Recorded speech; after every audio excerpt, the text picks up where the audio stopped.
আসসালামু আলাইকুম। সুপ্রিয় দর্শক বন্ধুরা, আমরা আজকে আপনাদেরকে একটি ফসলের গুরুত্ব নিয়ে কথা বলার জন্য আজকে এখানে আমরা আসছি। আপনারা দেখতে পাচ্ছেন যে আমরা সরিষার জমিতে আসছি। আসলে সরিষা আমাদের এই রবি মৌসুমের একটি উল্লেখযোগ্য ফসল এবং গ্রাম বাংলার একটি বিশাল ঐতিহ্যবাহী ফসল। আমরা এখনও সরিষা নিয়ে যে বিভিন্ন মিডিয়াতে দেখি, সেখানেই বলা হয় তাকে ঘানিভাঙ্গা সরিষার তেল, এবং এই সরিষার তেল আমাদের সবচেয়ে বেশি পুষ্টি বহন করে, সেটাই আমরা জানি।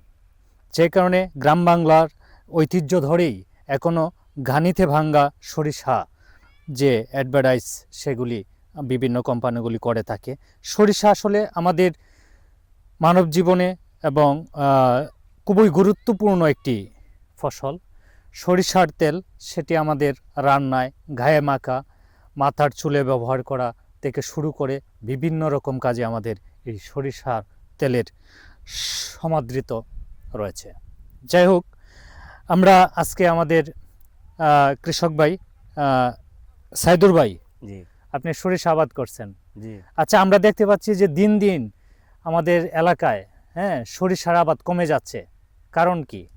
সরিষা আবাদ কমে গেছে, সরিষার খরচ বেশি, তারপরে এই জমির চাষের মধ্যে এই করতে গিয়ে আবাদে বাড়তিয়ে যায়।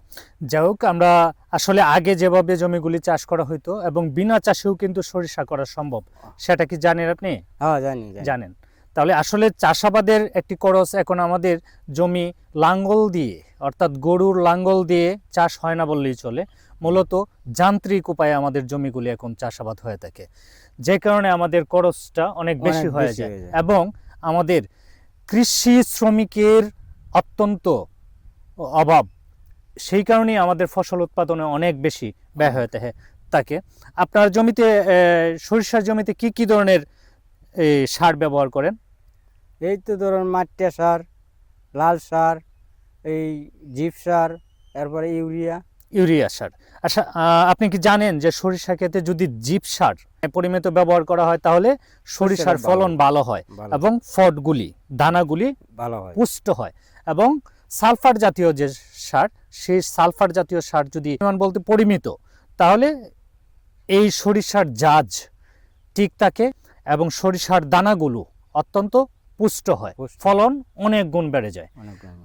যাই হোক, সরিষায় আমাদের আরেকটি জিনিস চাষ করা যায়, সেটা অবশ্যই সবাই জানেন। আমরা দেখেছি যে অনেক জায়গায় সরিষার জমিতে মানুষ মৌচাকের, যারা ব্যবসায়ী, মধু ব্যবসায়ী, তারা মৌচাক নিয়ে এই মৌসুমে সরিষার মাঠে হাজির হয় এবং সেইখানেই টাকা খাওয়ার পরে সেখান থেকে মধু সংগ্রহ করে বিক্রি করে। এছাড়াও আসলে এই সরিষা ক্ষেত দেখলেই আসলে একটা হলুদের সমারোহ আপনারা দেখতে পাচ্ছেন, যে আমাদের প্রাণ।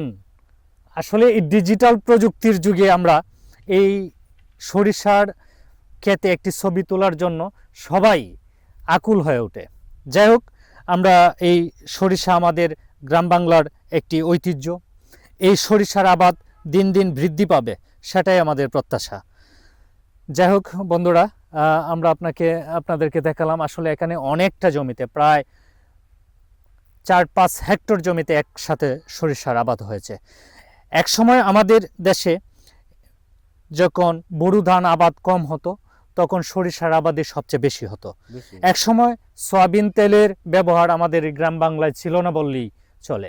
একমাত্র আমাদের ব্যবহারের এবং ভোজ্য তেল হিসাবে এই সরিষাই আমাদের প্রধান তেলের উৎপাদক হিসেবে কাজ করত।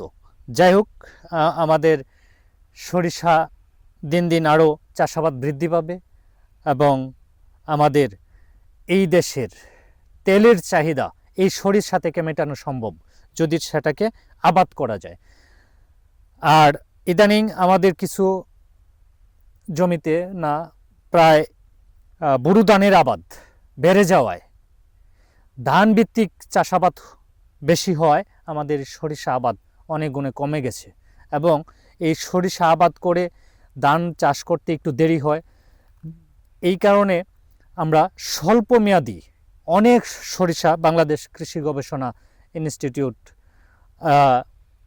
তৈরি করেছে, আবিষ্কার করেছে, যেগুলি আমাদের মাঠে সমাদৃত হয়েছে।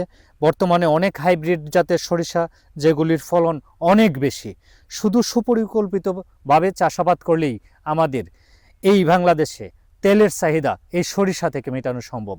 যাই হোক বন্ধুরা, পরবর্তীতে আপনাদের সাথে আরও নতুন কোনো বিষয়, নতুন কোনো প্রযুক্তি, নতুন কোনো ফসলের আবাদ নিয়ে আপনাদের সাথে কথা বলবো। সে পর্যন্ত সবাই ভালো থাকবেন। আসসালামু আলাইকুম।